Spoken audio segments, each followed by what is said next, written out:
Here are your tips for shooting better drone and aerial photos. Tip number one, remember your basic photography settings and rules. This is still photography at its core. It's just shooting photos at a different angle and from a different perspective. So remember, you want to expose properly, you want to compose a nice image, use your rules like the rule of thirds, level horizons, leading lines, and shapes, which is really big with aerial photography because you're so far up in the sky that you'll see lots of cool new shapes and lines that you can capture. But most importantly, tell a story. I know that when I first got the drone and started getting into drone photography, it was just fun to get up in the sky and take photos of really whatever direction I was looking at. And it actually looked pretty cool.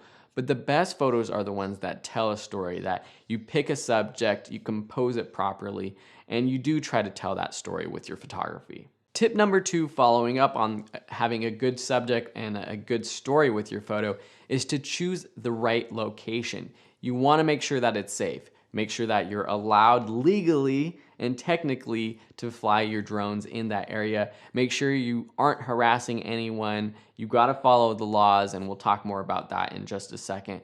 But mainly just finding a location that is safe so that you don't have to worry about any of those things and you can focus on your photography. You can focus on composing that subject in a way that looks great.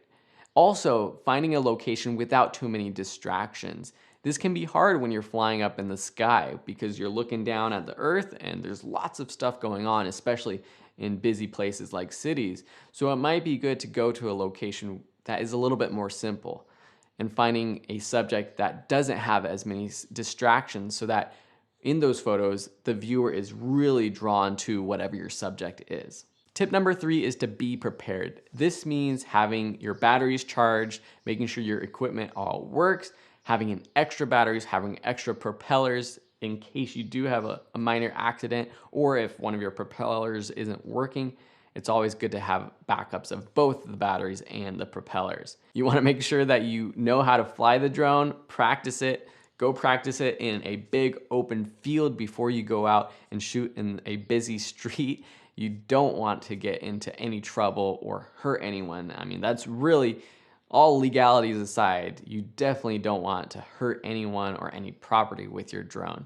So make sure that you're practicing. And then have a plan.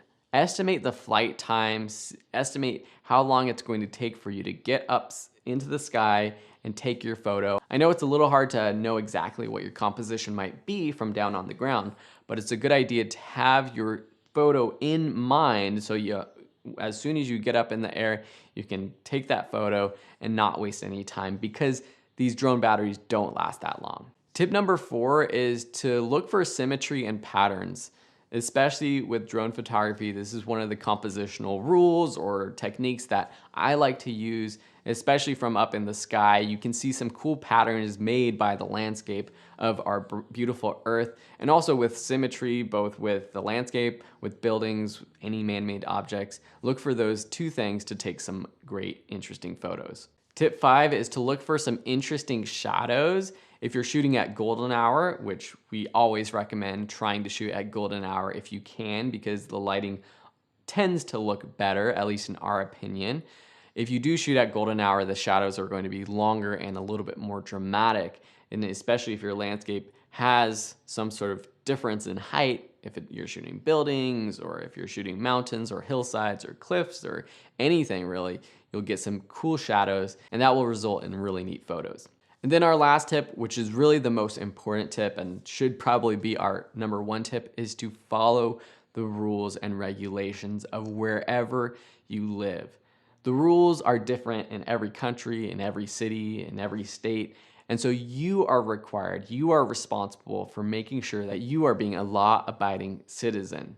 Drones, while they are fun, they're a toy, they are a tool, they are also dangerous and they can seriously hurt people or property if you don't know how to use them or if you just have a freak accident. So make sure that if you need a commercial license, you get that. If you don't need one, make sure that whatever you're doing doesn't require any sort of license. Make sure that you practice some of the common rules right now, which might change in the future. So it's up to you to make sure that you follow the rules. You can't fly above 400 feet. You have to fly in your sight line, so you have to be able to see the drone at all times. You can't fly within 5 miles of an airport without their permission. You can't take photographs of people or their property, any private property, without their permission.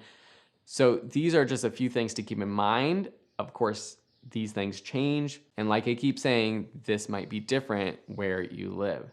So it's up to you to make sure that you follow the rules. In this section, we will include links to 2 websites that are very helpful, especially in the United States, Know Before You Fly, and also the federal government's website with information on drone regulations and rules. If you are from out of this country and you have websites that you think would be helpful for anyone in this class, please send them to us and we will add them to the resources too.